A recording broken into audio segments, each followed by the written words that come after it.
Okay, firstly, Patrick, J'arrive de Me, impressive winner at Haydock in midweek. And in terms of the UK racecourses you've been ticking off, it's now 16 down. How many to go? 16 from 42, so I think 26. So yeah, so still plenty of work to do. It'll be a couple of years' work, I'd imagine. But yeah, look, it was great. It was great. I think probably the Mulholland horse ran like his last run where he was a lot below par. I imagine he didn't quite run to his best, but my fella was definitely much better and sharper than he was in Catterick. He jumped up a bit straighter. It was good ground, and he enjoyed that. So look, we'll have to up our sights from now, but I can't wait to go chasing with him next year. And I think he'd be great fun now in some of those Galway, Listowel, Cheltenham October meetings. He could be heading that direction. Yeah, now, as you say, it could be a fair way off. But in terms of these race courses, do you have a sort of a final course in mind where you might want to end it up? I know people who kind of like climb mountains and tick off where they've been and what have you. But is there an end game with the British race courses, or just take it as it comes? No, wherever I can get. I mean, I wouldn't necessarily think it's not a gimme. I don't think it's No. hopefully we'll get there. But I mean, the likes of maybe Ascot, Newbury, Sandown are going to be tricky. But I'm looking forward to going to Hexham next Tuesday, and Cartmel is definitely on the list. I've been told a sticky toffee pudding is well worth the trip. Yeah, well, as a born and bred Cumbrian, Patrick, I can assure you Cartmel is well worth the visit. You're actually headed back to Kelso on Saturday, aren't you? Because of Chart Topper got beat on More Battle Hurdle Day, and you're riding quite an interesting horse. This is Kiwi Rush for Harry Derham in the bumper. You've had a winner for Harry before, is that right? Yeah. Harry got me over to ride one in Nono Tango in Wincanton there before Christmas. So that was great. He won a handicap chase, and yeah, he got on to me about this horse maybe a couple of weeks ago and said to keep it in mind. So we do have a runner in Navan, all right. But I just asked Willie, would I be able to go? And obviously Jodie's more than capable of filling my shoes here at home. So yeah, so no, I mean, look, it's a 30 grand bumper. I think Kelso deserves huge credit for the money they're putting up, and we were hoping to send. We had Chartopper enter, but it was just a bit quick back. He was a little flat still, and we had Armed and Fabulous for their 100 grand mares handicap hurdle. Like we were really looking forward to running her there, but she just had a bad scope, so we didn't go. But I think Kelso just done. It's just fantastic prize money. So hats off to them. Yeah, it should be a good ride. I think Kiwi Rush obviously won at the track, and I think the runner-up's won since, which has probably given Connections a bit of a boost. Yeah, the form looks pretty strong. The placed horses that either had good previous runs or they've ran well since. And look, he's a maler. It's obviously on a much drier ground than it was when he won here before. But Harry's very sweet on him. And look, Harry's a very sharp guy. When Harry rings, you answer the phone. Right, sticking with Kelso, I've got to ask you briefly, Patrick. Has Sandy Thompson asked you, been in touch, help you sort of whisper some sweet nothings to Mr. Incredible in the first race?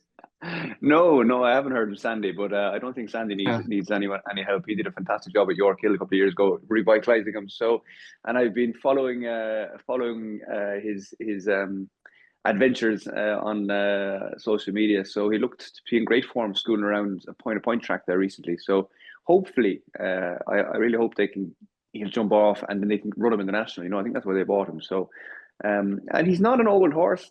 There is still, there's still, the horse has incredible natural ability. So more power and best of luck to them. I hope they can get a bit of fun out of him.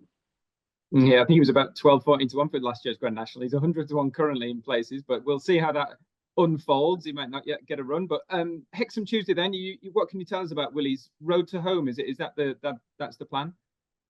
Road to home. So I'm told there's no gates to jump in Hexham like there was in Naas. But yeah, look, I gave him a school this morning.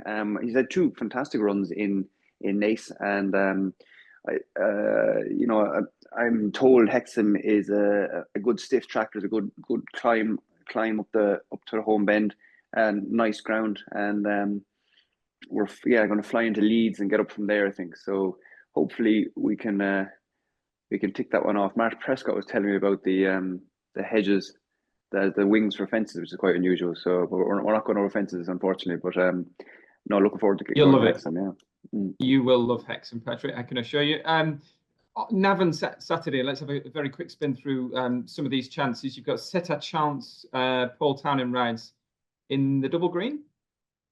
Yeah, has been a little, I think he hasn't quite fulfilled what we thought he might, but I think he's getting back there. I do think he ran very well in Navan in his bumper. He was only just beaten by William Money, I'm pretty sure.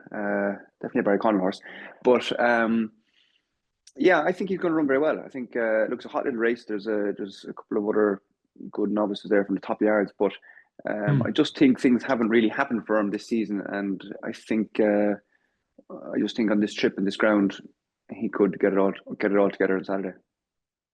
Yeah, and as you've already touched upon, Jody rides Bon Viveur. This is a debut for Flemensforth Gelding. How's he been going at home?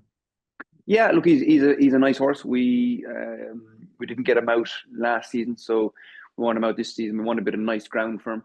I don't think he's a real heavy ground horse. But again, it's a hot little race.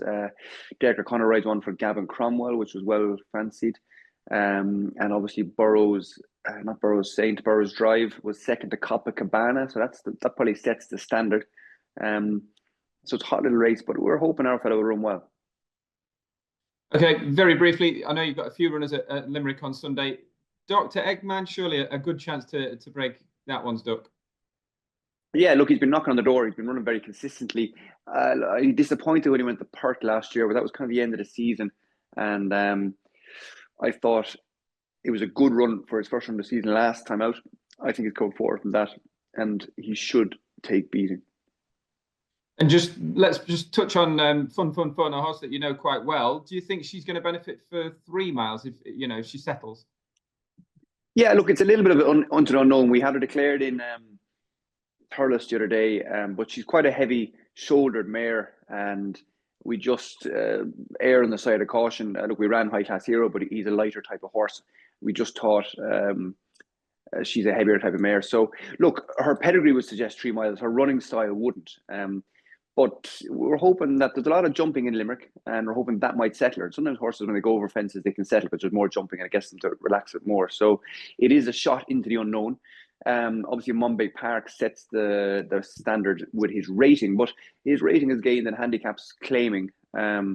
So with us getting £7 here, I think she has to have a huge chance. I mean, look, we think she was in season in Exeter. It can't seem to be quite confirmed for whatever reason, but anyway, she definitely wasn't herself.